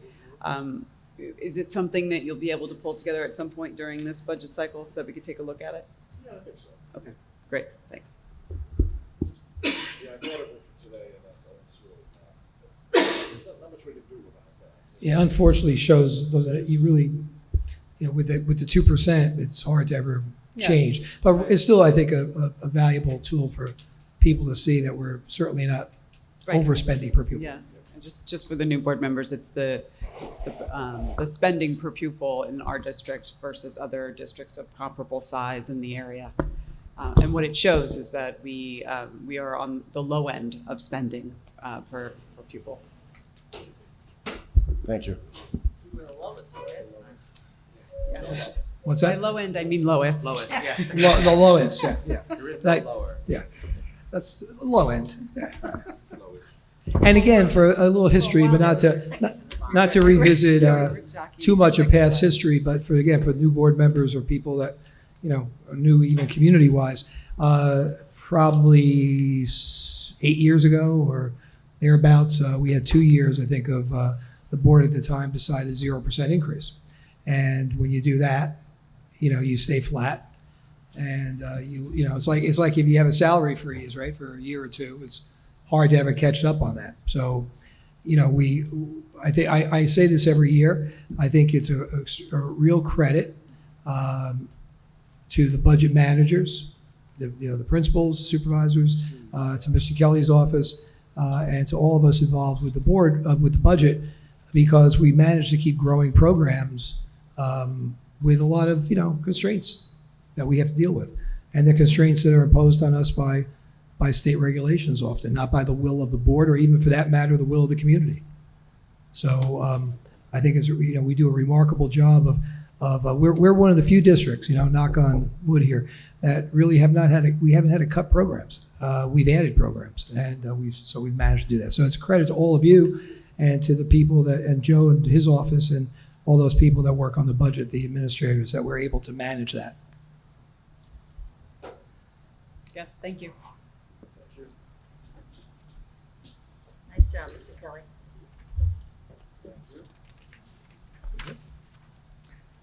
Superintendent report? Okay, I'll try to be brief since we've had lots of reports tonight. Try is the operative word.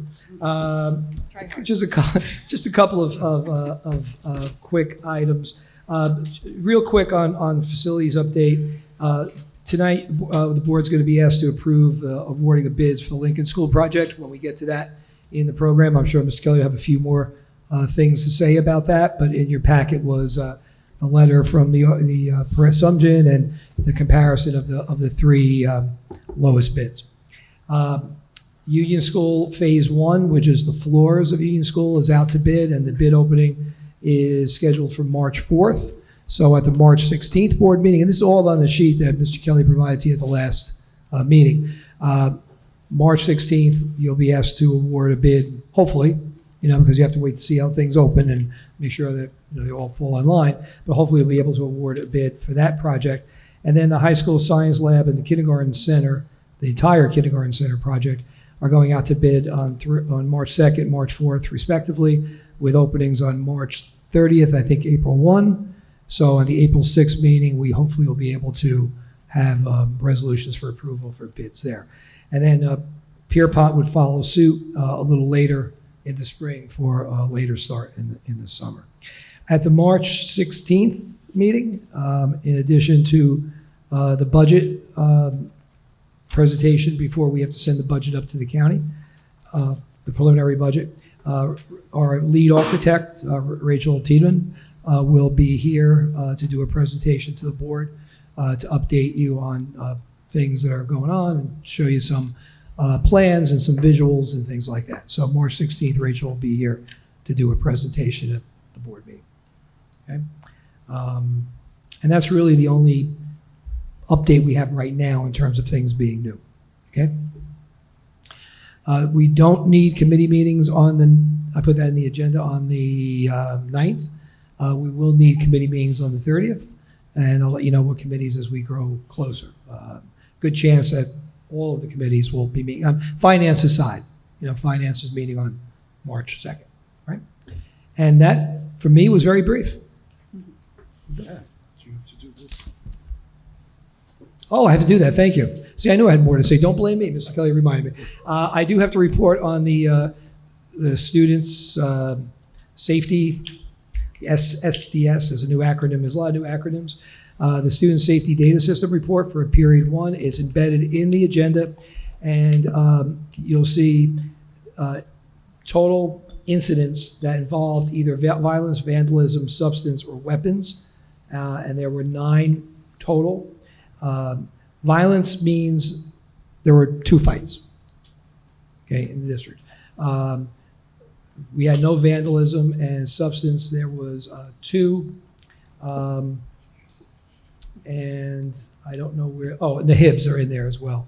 That's the other 5, okay, the HIBs are confirmed. So those numbers are pretty consistent with last year, maybe higher or lower by 1 or 2. Other incidents leading to removal, those are things like excessive tardies or unacceptable behavior or things that don't fall under violence or vandalism or weapons, but students who are not conforming to the code of conduct. And removal means either an in-school or out-of-school suspension, okay? And the HIB alleged are there, the HIB confirmed, and trainings and programs are trainings that are done for faculty and staff about any of those topics that are listed in the report, meaning HIB or violence, vandalism, etc.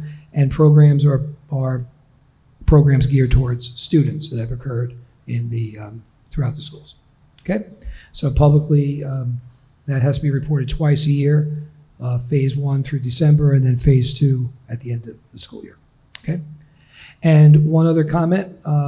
Any questions about that? The violence vandalism report. So in terms of just the variation that you see between the schools with respect to the training programs, is that just a difference between first half of the year, second half of the year, or is it a difference in style in terms of the types of programs that are being run in the schools? It's a little bit of both. I think sometimes it's the time of year, the type of programs are being done. I also think sometimes it is dependent on age and appropriateness. Also, one of the things that's concerned me, and I've asked the folks who take care of this to review it, and in January, we sent our HIB team out to a training that the jointure offered to member schools that Mr. Harrow, who's our board attorney, conducted on defining these terms. I think sometimes it's the, what are we calling a program? So there might be, for example, the high school has, as an example, a television bulletin boards all day as flashing things about kindness and respect and tolerance. Are they considering that a program or not? Right. So one of the things I've always felt in these reports is I think sometimes we are selling ourselves a little short on some of the things we're doing. So everybody went off to this training in January. So I want to see if we have a little more consistency in how we define these terms. Makes sense. The other thing I wanted to mention was, Mr. Kelly mentioned in the budget report that we probably are not going to get, that tuition, I'm sorry, not tuition, the allowable increase based on enrollment, because we don't have that significant, what the state would define as significant. But since January, we've had 15 students come into district. If you looked at the report that you got, that's in 1 month. And if you recall, during both of the referendum campaign, when the demographic report would show an increase of 12 or 14 or students in a year, and people questioned the veracity of that. Okay, well, we had 15 in 1 month. So the numbers are growing. Now, again, what the numbers that hit the mark in Trenton that you need more money is a different story, perhaps, right? But, I don't want anybody to misunderstand that. that our numbers are growing. In fact, this is one of the most significant increases we've seen per month this time of year since I can recall. It's very significant. So now I think my report's finally done. I was concerned about keeping mine briefer than the first part, but I could definitely keep it briefer Okay. than the first and the second part. We'll see. I'm starting to watch on that. So just a couple of thank yous. Mr. Kelly, thank you for a thorough presentation on the budget, giving us an update there. Mr. Hurley, I wanted to thank you for the formative update on meeting the district goals by school. It was very comprehensive. There was a lot of good stuff there to see. Wanted to make sure that if you haven't already handed it in, if you can hand in this form at some point, just with any school activities that you're able to attend, just collectively, so we can be a presence at a variety of different things. Next thing coming up Can I is add the. something to that, Dr. Lyon? Because that report came from my office, the list, and it came from what was put together in the summer district-wide with all the schools. We do that every year so that we try to avoid as much as we can conflicts, So please, if you're planning to go to something, this was put together back in August, September. Double check the website, that if you're planning to go to the art show on a certain night, just double check, make sure the calendar, that something hasn't changed. It probably won't, but you never know, right? And I want to remind you that we have a very extensive athletic schedule that's not here, right? You can get that from our website. And there are some other programs that, may come up. So it's not an end-all list, right? But it's probably 99% accurate. But I just want to make sure you check, in case something changes. Okay? Yeah, absolutely. So in my overachieving spirit, I was hoping to be able to take all of this and synthesize it into one calendar and give it back out to everyone. So we'll see if that gets done in the next month or two. So the last thing I just wanted to say, being relatively new as president, is it's been very interesting to be the ex officio on all the committees. And one of the things that I've begun to recognize is really how everything ties together. And so I appreciate both the organization of the meetings, Mr. Hurley, and how you put those together, but how you think holistically about making sure everyone has touch points to the larger strategic things we're doing. So for example, with our budget, personnel was meeting about what would that look like in terms of personnel, new hires, resignations, things like that over the course of the year. So strategic planning, thinking about big strategic things, building and grounds, looking at some of those projects, so that collectively we're looking in committees at things that inform the bigger strategic things going on, like the budget. So sort of aha moment for me. So really appreciate how organized all those meetings are. Talked about a lot, so I'm just going to leave it there for now. And at 8:59, we're going to open up the meeting to the public for comments related to tonight's agenda. Hearing and seeing none, we're going to close the meeting for public comments at 8:59. So we're going to go into new business now where there's action to be taken, and we are going to start off with personnel. Mrs. Ahmed? Thank you. We have motions today for the superintendent's asking us to review and vote on, 1 through 6 and 8 through 15. One is Adriana Sorreo. Should be. It's right to- Oh, it's on. Right. School psychologist, to accept her retirement. 2, Linda Van Dien, to accept her retirement as teacher assistant at the Bulldog Academy. 3, Brenda Ella Golden, to accept her resignation as lunch monitor at Washington School. Michael Marini, to accept resignation as custodian at Rutherford High. Christine Gorado, to rescind Christine as lunch monitor at Washington School. 6, Christine Bucaraden, to approve her as the head lunch monitor at Washington School. 7 has been canceled. 8, Summer Enrichment Academy curricular writers and district teachers to work on curriculum for the summer enrichment program. 9, substitute teachers, to approve Erin White and Magda McHale as substitute teachers for the 1920 school year. 10 substitute teacher assistants for the 2019-20, Francesca Spadero and Magda Macedo. 11 substitute secretaries, substitute secretary Dolores Torrio. 12, a coach for assistant football coach Barry Bielbelt. Volunteer weight room advisor. 13, a coach to approve Christopher Lang as a volunteer strength and coordinating and conditioning coach. 14, high school co-curricular. Approve the following high school co-curricular assignment stipends. Approve Courtney Smith, senior play volunteer, and Sean Mulligan as play volunteer. Travel reimbursements. To approve the following travel reimbursements for Barbara O'Donnell, Lindsay Richmond, Maria Mayo, and Abby Vintage. Oh, there's so many ads. I was just- So with board approval, superintendent, approve fund resignations, retirement, salary, business assignment, appointments, school going to war. Okay, do we have a second? All right, Ms. Jones? Discussion, comments, questions? Just want to acknowledge Ms. Serrero, who's retiring as a school psychologist at the end of the school year, and also Ms. Van Dien, who's been with us a long time as a teacher assistant, and thank them for their service. Okay, going to ask Mr. Kelly to take roll. Mrs. Ahmed? Yes. Mr. Conti? Yes. Mr. Healy? Yes. Mrs. Jones? Yes. Mrs. Lebrera? Yes.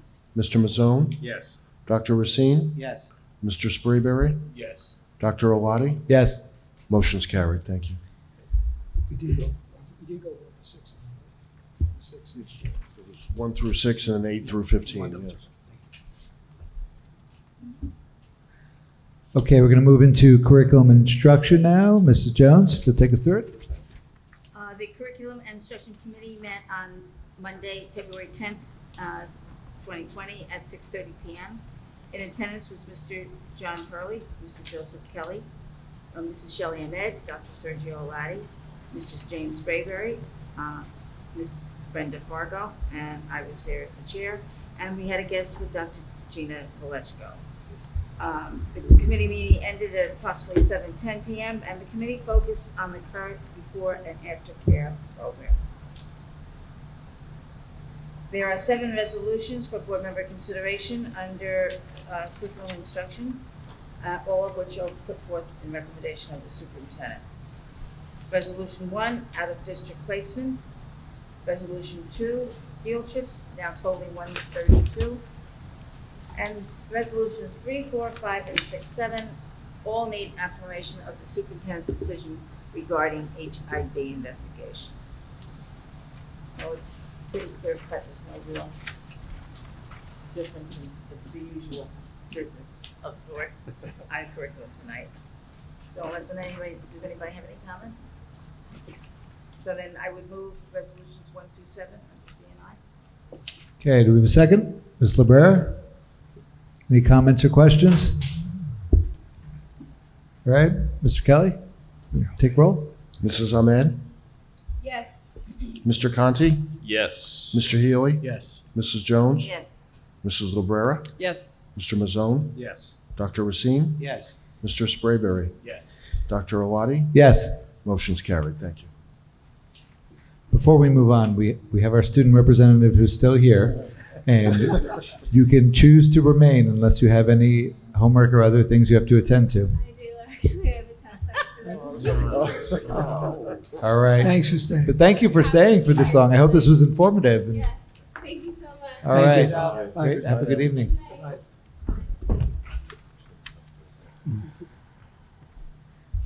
Okay, we're going to move to finance. Dr. Racine? Right. Finance, we had a meeting on the 3rd, and we're all in attendance. So Mr. Mazzone came a little late. Thank you for noticing. It was Jersey Transit. It wasn't his fault. We went over the budget, which Mr. Kelly's been doing my job here, or presenting it, so what he did. We talked about the costs, the costs for the referendum, how things are going, and how we're still earning interest, and the bids are coming in. So we're doing that, and we discussed the state aid figures, which we've seen, which we won't know until Thursday.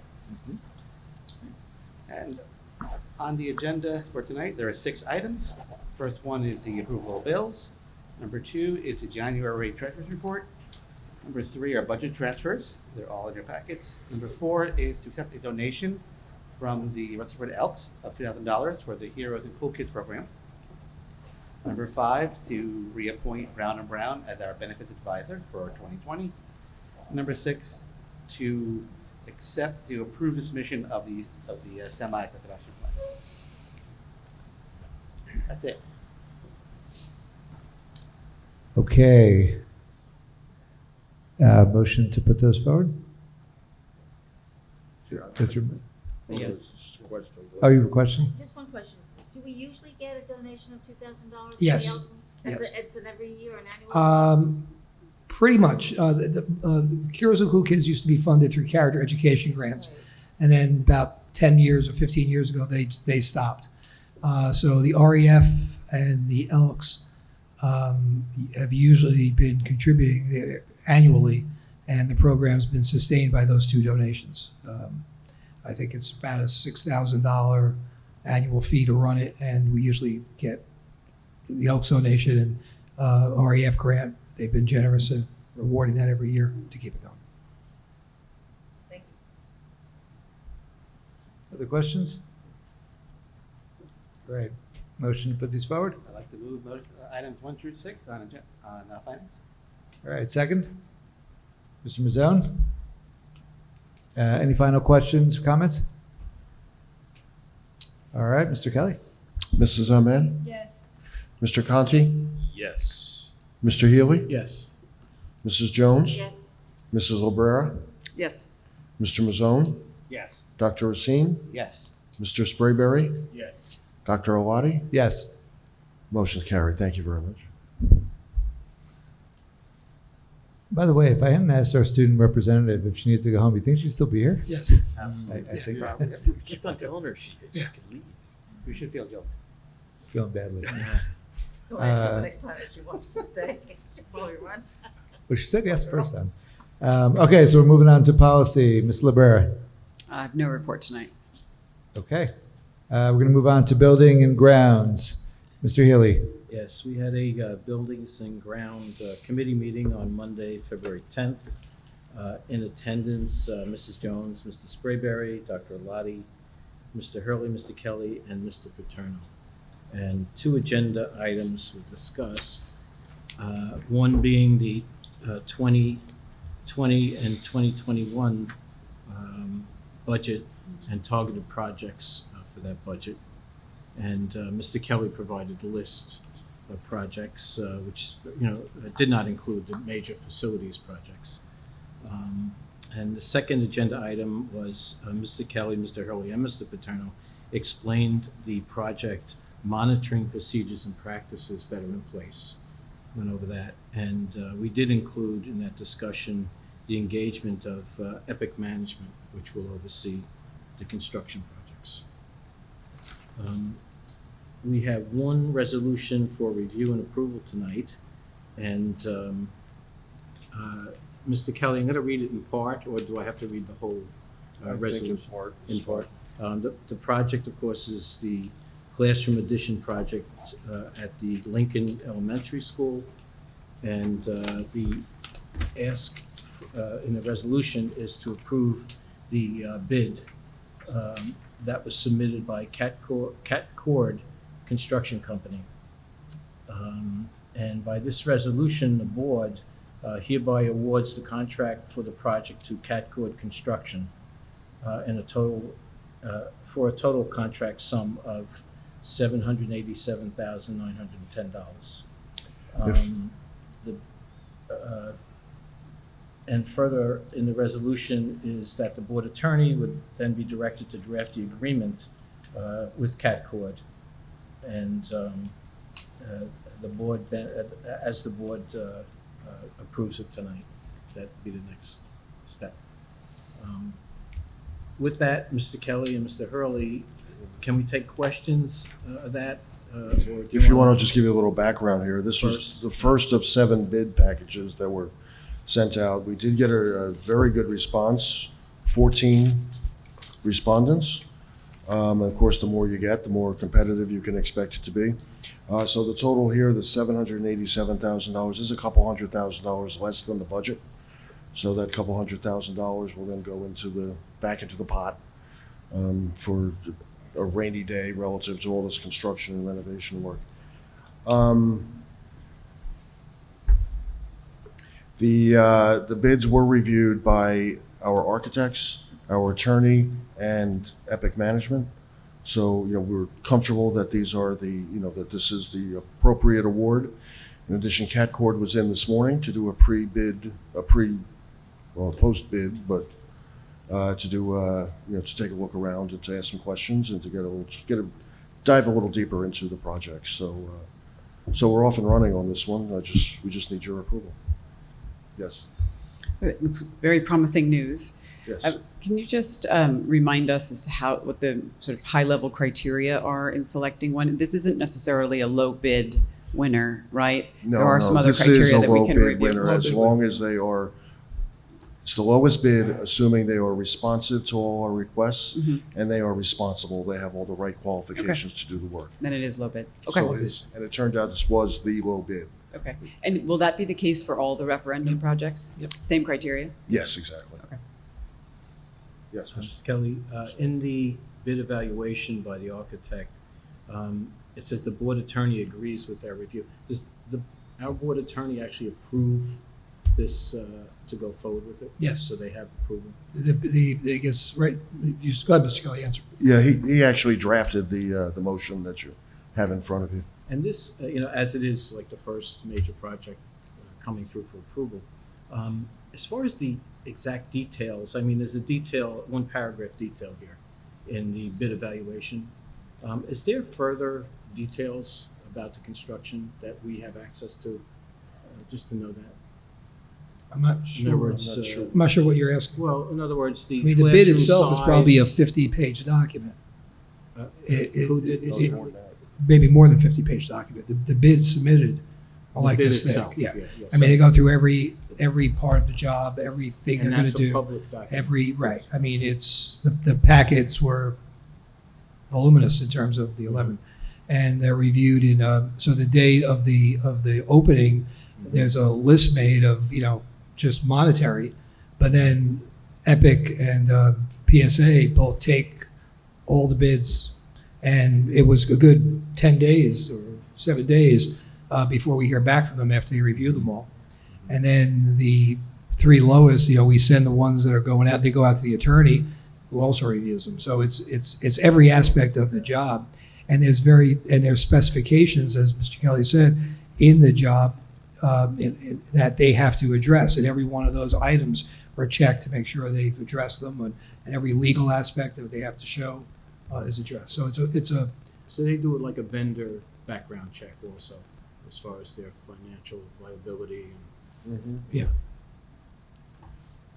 Mr. Conti and then Mr. Sprayberry. How are we going to communicate, or I'm assuming there's a plan in place to communicate the fact that it's under budget and stuff. Be careful of that. You're under budget for this project, For and this that'll be specific stated, project, right? But then that money can then help you do another project, right? Absolutely. So, But- I mean, that's going to be, we're going to send, we waited for the board to approve this, if and when the board approves this, and then we're going to send this information to our communication people, and they'll draft a press release that would go on the web and go out. And, they're experienced in doing this, so they'll guide us at, where you put that information and how you play it. We're under budget, which is a good thing, because then that money, either one of two things happen. If we're under budget and everything, that's a win, right? We're saving money. If we're over budget on some, it helps us to not have to cut things from the plan. So is your question more formulaically as the project I just want to make sure unfolds, that what the it's going to get communication communicated. Yeah, back. well, again, and once, we don't want to put anything out there before it's official, right? Yeah, absolutely. So it's not official until the board approves it, right? Absolutely. Right? Once the board approves it, then we send this to the PR people, and they draft something. Great. Mr. Sprayberry. Have we looked at, number one, why that, but I mean, you're $700,000. That's a significant number to understand why we're that far under budget.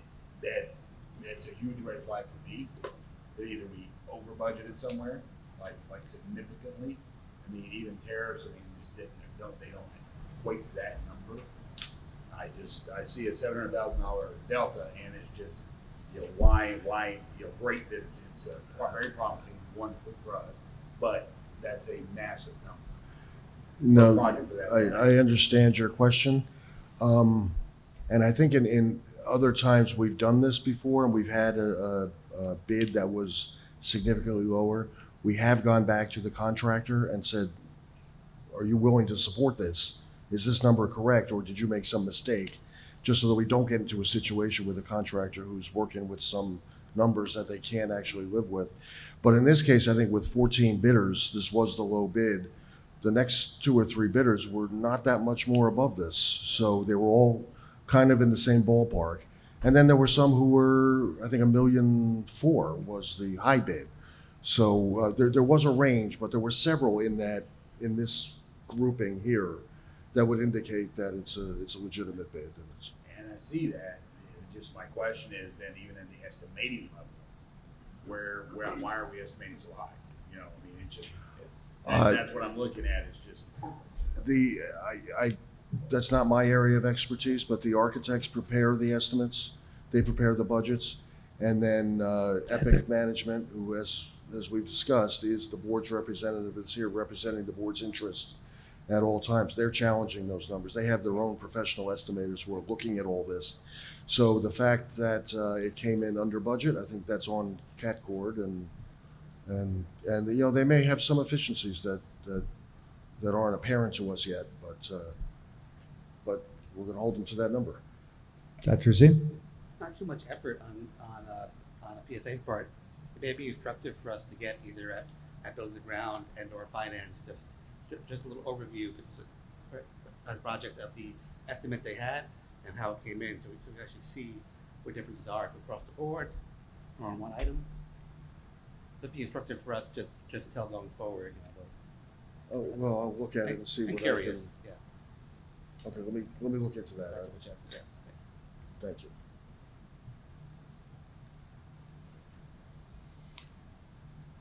Any other questions or comments? Yep, Mr. Conti? Was it expected to have that many people bid on it?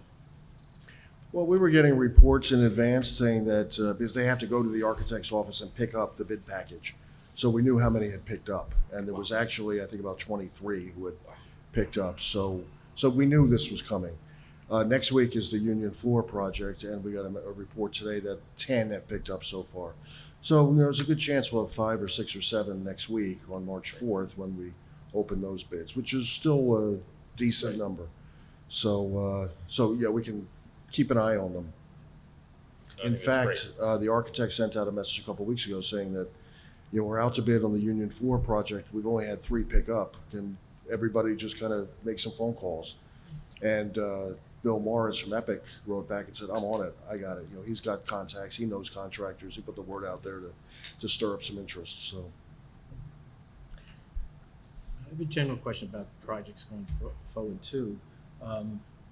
When these are approved and the community sees them approved and it's communicated, if they have questions, how should they be routed and fielded? In other words, The facilities email is still up. I got an email there the other day from somebody I answered, or they could email me, or they could email Mr. Kelly, or whoever the appropriate person is.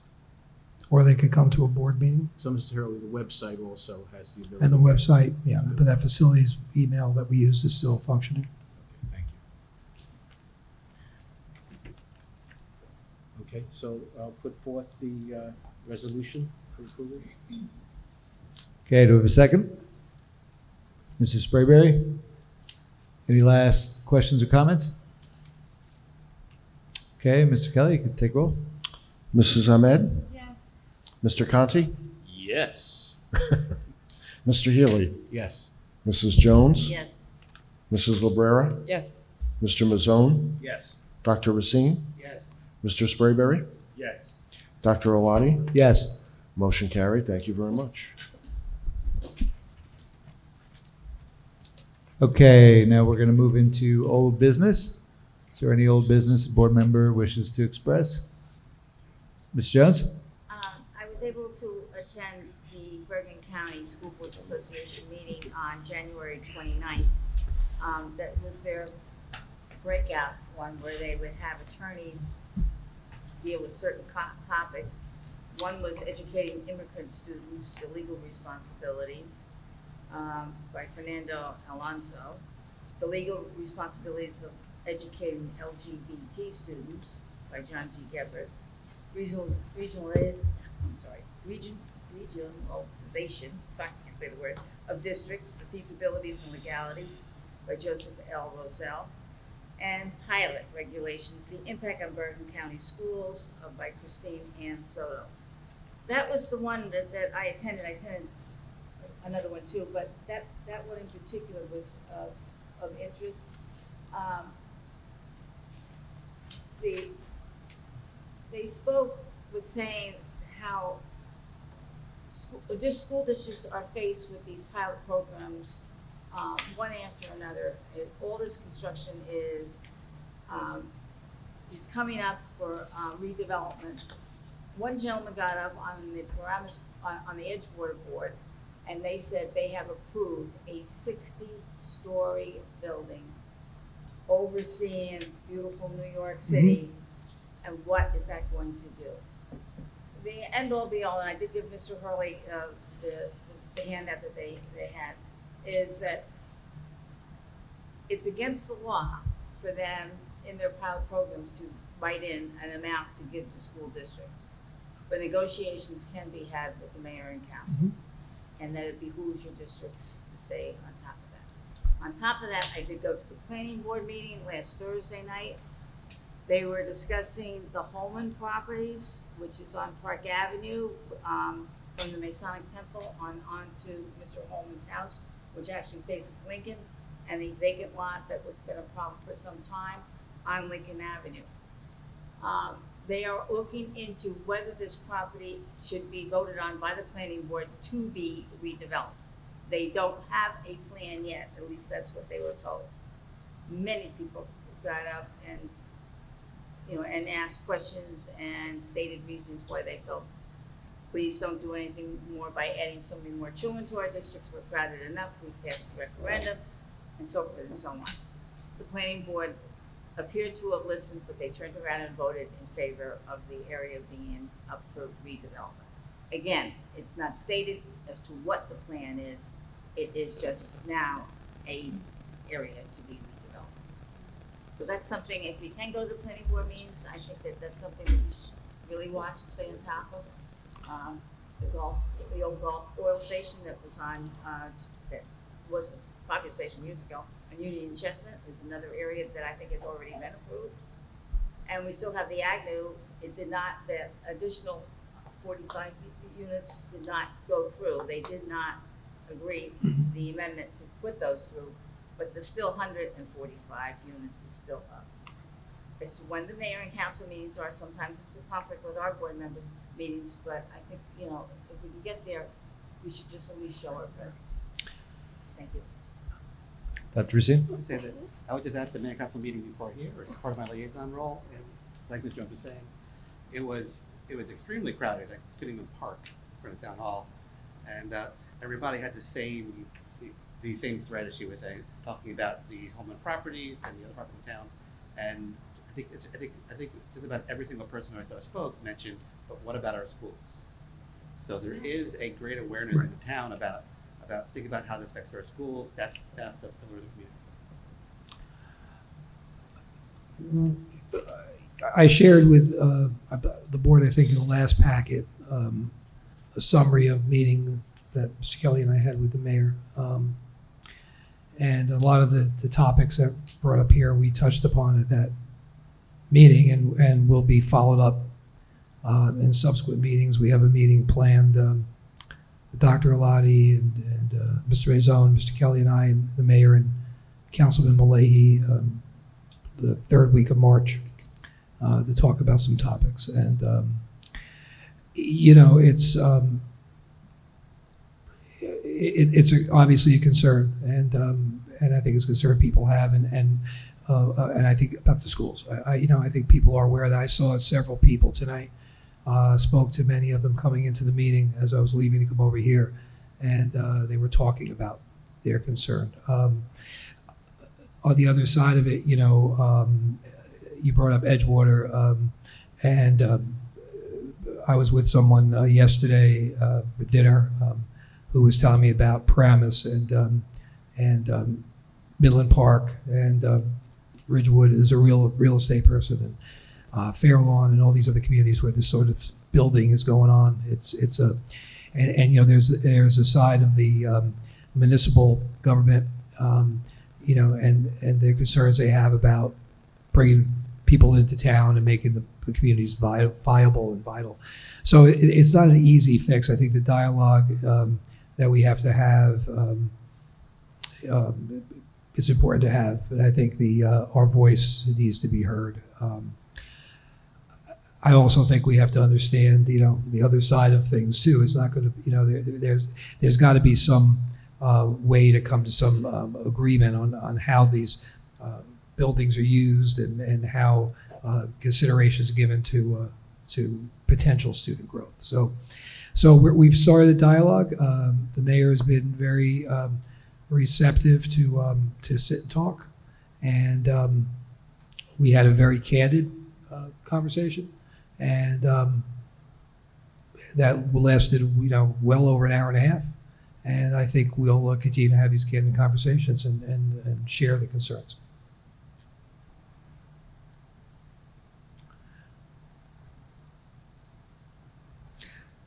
Any other old business? I do have one thing. We'll let Mrs. May go first. I just wanted to talk about I had to cover Washington School for Diane. She was in a meeting, so I ran over there, and I so enjoyed what was going on with Mr. Mulcahy. He gave a speech on social and emotional learning and also building resiliency and independency in K-3, which you could. I'm sitting there watching this man talk. I knew him when he first came to Union School as a teacher, and how you could, this also pertains to everyday life with the kids that you have, no matter what age. And it's more or less like how you let children do what they can, don't be rough, give them, all this kind of stuff. But it was so funny because he was, and he talked about this, so I started to say, he was always kind of very strict and stern. And he was saying, how you don't tie the kids' shoelaces, and you try to give them more time. And one of the things that he had said was, but my son came home the other day, and and I have to admit, this is big for him because he was really a tough teacher. I have to admit, he said, Dad, will you give me an apple with the peanut butter on it? But then I cut it and I gave it to him. And it's nice to know that these teachers are still human and that they're, I just really enjoyed the whole thing. I remember the one time when my son was in basketball and he was the coach, he always said, no one can bring a ball in the gym. And it was like a big thing, you can't have the balls, you'll confiscate them. And the first day he brought his son to one of the basketball things, years later with the second kid, here's this kid bouncing the ball away, and how people change. So I just, encourage you, if you do have a PTA meeting, go and look and see what's going on, because it's like the roots, over in town while I'm here. And I'm so proud of the teachers, what they're doing. Oh, and the yoga, they did that in this PJC 9 years ago. And let me tell you, those kids calmed down. And you said one word to them, it was a fight on the playground. That was it. They were froze, they went over, they calmed the person down. So all these techniques are really fantastic, other than just reading and writing. And they also, the K-3, they get 3 days of homework off now a year. Everybody, is that for both schools? Every school's got some kind of no homework night or weekend or month. That's fantastic, because that's precious. Yeah. Precious. Yeah. Just to add to that, I think every meeting so far I've been saying how wonderful that program was. the talk I went to, okay? So I got an email, Yeah. the next one is next Wednesday, March 4th. During the day, yeah. It's on grit. Yeah. Willingness to persevere, and so I guess come. There's also going to be one Thursday night here in the high school on resiliency. A different program, but the same. So, I wanted to mention that the school boards, we had a speaker today at our county meeting, has started a program, the Unsung Hero, that's been in other counties. So we do have a recipient from the high school that'll be going. And I'll go to the meeting to introduce the recipient. Is the night of our committee meetings on March 30th. So I think the program's 6 to 7, and I'll get on the Batmobile and get back down for the committee meetings. And Greg had announced I was a little late for one of the committee meetings at the next. But I think the Unsung Hero thing is a great program, and what it does is takes a young man or woman who's getting through high school, graduating high school, who's had to overcome some obstacle, whether it be emotional trauma, disability, death in the family, any kind of trauma that kid really had to overcome, and it gives a chance. I think it's it not only is it good for that student, but I think the stories that you can share with other people, and they can see what some people have to overcome, and it's a good program. So we're going to be taking part of that. And I thank you folks. I forget who sent it to me, but one of you did. And today we had the gentleman who's putting it forward, presenting it at our meeting. So it was good. Will you be going to that meeting on March 30th? Yes. Will we have meetings on? I know, I'll be back. I have to present. I can't, and I could, I'm the one that pushed everybody to do this. I can't say, now you go to I'm going to go do it. I'll be back. And Mr. Kelly and Ms. Fargo. I would like to go too. Oh, well, yeah, we have a meeting to go to. I know. Right. You wouldn't consider changing the meeting? Well, All we'll right, talk never about mind, it. Yeah. never mind. All right, any other old business? All right, hearing none, we're going to move on to legislative update. Mr. Conti, you have anything for us? Nothing this evening. Okay. Then at 9:33, I'm going to open up the meeting to the public for any comments at all, related or not related to the agenda. Hearing and seeing none, at 9:34, I'm going to close the meeting to public comments. There is a need to go into executive session. 4 student issues, negotiations. Yep, so we've got 4 student issues, negotiations, Yeah, there's a Yeah. full topic. right, 2 topics. How long do you think? Half hour? Be out for about half an hour, yeah. No action. No action to be taken. We need a motion on that. All right, so we need a motion to go into executive session. Ms. Libreri, in a second. Mr. Mazzone, all in favor? Aye. All opposed? All right, we're in executive session.